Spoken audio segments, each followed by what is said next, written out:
आता ट्रान्सलेशनल या शब्दाचा अर्थ समजून घेऊया. सर्वप्रथम मराठी अर्थ: भाषांतराशी संबंधित किंवा अनुवादाशी संबंधित. ट्रान्सलेशनल हा शब्द ॲडजेक्टिव्ह आहे. मराठीत समजून घ्या. ट्रान्सलेशनल म्हणजे भाषांतराशी संबंधित असलेला किंवा भाषांतर प्रक्रियेशी जोडलेला. हा शब्द प्रामुख्याने भाषांतराच्या अभ्यास, संशोधन किंवा प्रक्रियेबद्दल बोलताना वापरला जातो. English meaning: related to the process or study of translation. आता उदाहरणे पाहूया. पहिले वाक्य: the course focuses on translational skills. हा कोर्स भाषांतराशी संबंधित कौशल्यांवर लक्ष केंद्रित करतो. इथे ट्रान्सलेशनल म्हणजे भाषांतर प्रक्रियेशी संबंधित. खालील प्रश्नाचे उत्तर कमेंटमध्ये लिहा. One word substitution: related to the process or study of translation. A original, B translational, C independent, D creative.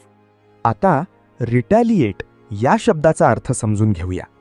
सर्वप्रथम मराठी अर्थ: प्रत्युत्तर देणे. रिटॅलिएट हा शब्द वर्ब आहे. मराठीत समजून घ्या. रिटॅलिएट म्हणजे एखाद्याने केलेल्या चुकीच्या किंवा हानिकारक कृतीला प्रत्युत्तर म्हणून तशीच प्रतिक्रिया देणे किंवा सूड उगवणे. जेव्हा एखादी व्यक्ती बदला घेण्यासाठी काही करते तेव्हा रिटॅलिएट हा शब्द वापरला जातो. English meaning: to respond to a harmful action with a similar action, to take revenge. आता सिनॉनिम्स पाहूया. अवेंज, रिव्हेंज, स्ट्राईक बॅक हे शब्द बदला घेणे दर्शवतात. आता अँटॉनिम्स पाहूया. फगिव्ह, इग्नोर, पार्डन हे शब्द माफ करणे किंवा दुर्लक्ष करणे दर्शवतात. आता उदाहरणे पाहूया. पहिले वाक्य: he decided to retaliate after being insulted. अपमान झाल्यानंतर त्याने प्रत्युत्तर देण्याचा निर्णय घेतला. इथे रिटॅलिएट म्हणजे बदला घेणे. खालील प्रश्नाचे उत्तर कमेंटमध्ये लिहा. Retaliate means: A forgive, B take revenge, C ignore, D help. आता रिटॅलिएशन या शब्दाचा अर्थ समजून घेऊया. सर्वप्रथम मराठी अर्थ: सूड, प्रत्युत्तर. रिटॅलिएशन हा शब्द नाऊन आहे. मराठीत समजून घ्या. रिटॅलिएशन म्हणजे एखाद्याने केलेल्या चुकीच्या किंवा हानिकारक कृतीला प्रत्युत्तर म्हणून दिलेली प्रतिक्रिया किंवा सूड. जेव्हा एखादी व्यक्ती बदला घेण्यासाठी काही करते तेव्हा त्या कृतीला रिटॅलिएशन म्हणतात. English meaning: the act of responding to a harmful action with a similar action, revenge. आता उदाहरणे पाहूया. पहिले वाक्य: the attack was an act of retaliation. तो हल्ला प्रत्युत्तर म्हणून करण्यात आला होता. इथे रिटॅलिएशन म्हणजे बदला घेण्यासाठी केलेली कृती. खालील प्रश्नाचे उत्तर कमेंटमध्ये लिहा. One word substitution: the act of taking revenge for a wrong action. A forgiveness, B retaliation, C mercy, D help. आता रिटॅलिएटरी या शब्दाचा अर्थ समजून घेऊया. सर्वप्रथम मराठी अर्थ: सूड घेणारा किंवा प्रत्युत्तर देणारा. रिटॅलिएटरी हा शब्द ॲडजेक्टिव्ह आहे. मराठीत समजून घ्या. रिटॅलिएटरी म्हणजे एखाद्या चुकीच्या किंवा हानिकारक कृतीला प्रत्युत्तर म्हणून केलेली कृती किंवा सूड घेण्याशी संबंधित. जेव्हा एखादी गोष्ट बदला घेण्यासाठी केली जाते तेव्हा ती रिटॅलिएटरी असते. English meaning: done as a response to a harmful action intended as revenge. आता उदाहरणे पाहूया. पहिले वाक्य: the country took retaliatory action after the attack. हल्ल्यानंतर त्या देशाने प्रत्युत्तर घेणारी कारवाई केली. इथे रिटॅलिएटरी म्हणजे बदला घेण्यासाठी केलेली कृती. खालील प्रश्नाचे उत्तर कमेंटमध्ये लिहा. Retaliatory means: A forgiving, B showing revenge, C helpful, D kind. आता ह्युमिलिएट या शब्दाचा अर्थ समजून घेऊया. सर्वप्रथम मराठी अर्थ: अपमानित करणे किंवा कमी लेखणे. ह्युमिलिएट हा शब्द वर्ब आहे. मराठीत समजून घ्या. ह्युमिलिएट म्हणजे एखाद्याचा सार्वजनिकपणे किंवा इतरांसमोर अपमान करणे, त्याला लाज वाटेल किंवा कमीपणा वाटेल असे वागणे. जेव्हा एखाद्याची प्रतिष्ठा कमी केली जाते किंवा त्याला लाजिरवाणे वाटते तेव्हा ह्युमिलिएट हा शब्द वापरला जातो. English meaning to make someone feel ashamed or embarrassed especially in public. आता सिनॉनिम्स पाहूया. एम्बॅरेस, शेम, इन्सल्ट हे शब्द अपमान करणे दर्शवतात. आता अँटॉनिम्स पाहूया. रिस्पेक्ट, ऑनर, प्रेज हे शब्द सन्मान करणे दर्शवतात. आता उदाहरणे पाहूया. पहिले वाक्य, he was humiliated in front of the whole class. त्याचा संपूर्ण वर्गासमोर अपमान करण्यात आला.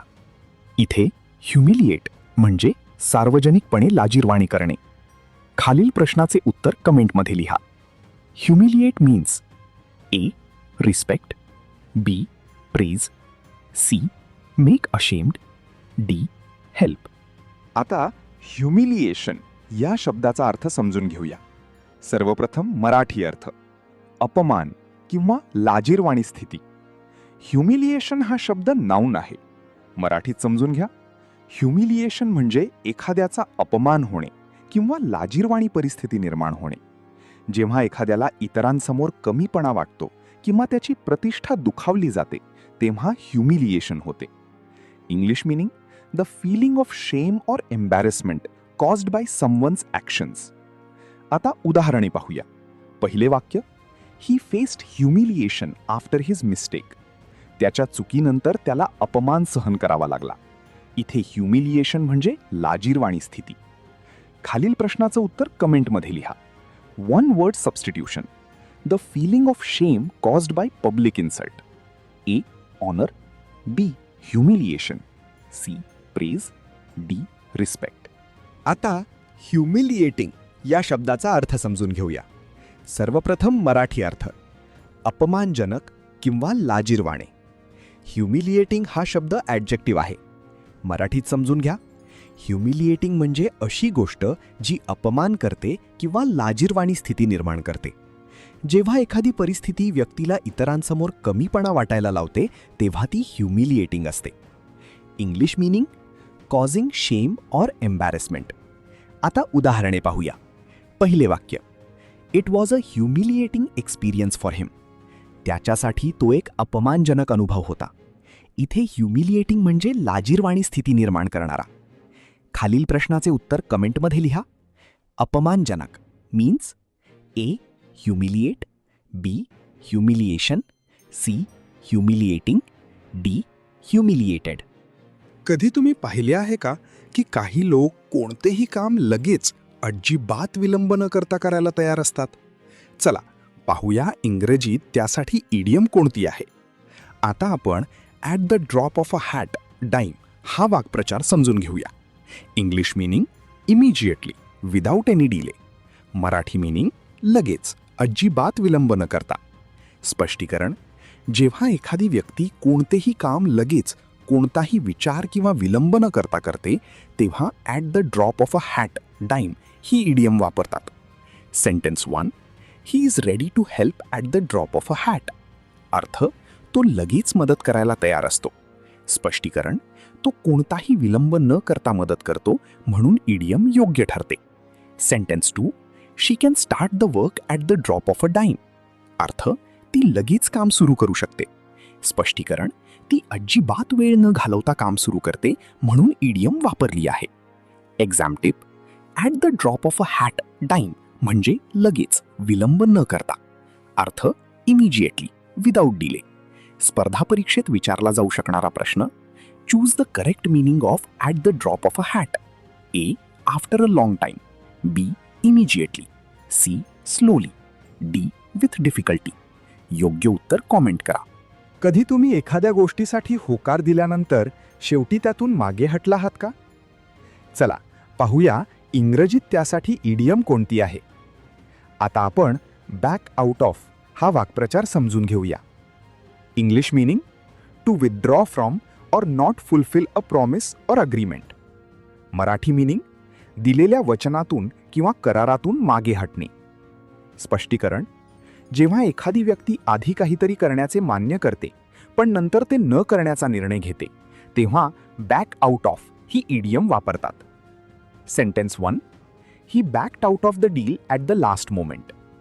अर्थ, त्याने शेवटच्या क्षणी करारातून माघार घेतली. स्पष्टीकरण, तो आधी तयार होता पण नंतर मागे हटला, म्हणून इडियम योग्य ठरते. Sentence 2, she backed out of the plan due to personal reasons. अर्थ, तिने वैयक्तिक कारणांमुळे योजनेतून माघार घेतली. स्पष्टीकरण, तिने आधी मान्य केले होते पण नंतर न करण्याचा निर्णय घेतला, म्हणून इडियम वापरली आहे. Exam tip, back out of equal to माघार घेणे.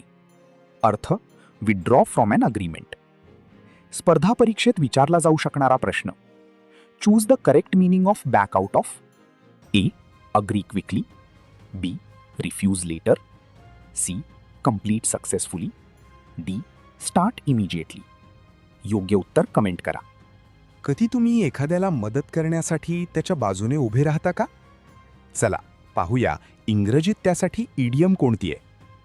आता आपण बॅकअप हा वाक्प्रचार समजून घेऊया. English meaning, to support or help someone, to give assistance. Marathi meaning, साथ देणे, मदत करणे. स्पष्टीकरण, जेव्हा एखादी व्यक्ती दुसऱ्या व्यक्तीला मदत करते किंवा त्याच्या बाजूने उभी राहते तेव्हा बॅकअप ही इडियम वापरतात. Sentence 1, my friends backed me up during the argument. अर्थ, वादाच्या वेळी माझ्या मित्रांनी माझी साथ दिली. स्पष्टीकरण, मित्रांनी माझ्या बाजूने उभे राहून मदत केली, म्हणून इडियम योग्य ठरते. Sentence 2, she backed up her teammate in the competition. अर्थ, स्पर्धेत तिने तिच्या सहकार्याला साथ दिली. स्पष्टीकरण, तिने त्याला मदत केली, म्हणून इडियम वापरली आहे. एक्झाम टिप, बॅकअप, साथ देणे, मदत करणे. अर्थ, सपोर्ट ऑर असिस्ट. स्पर्धा परीक्षेत विचारला जाऊ शकणारा प्रश्न. Choose the correct meaning of backup. A, leave alone. B, support someone. C, ignore completely. D, run away. योग्य उत्तर कॉमेंट करा.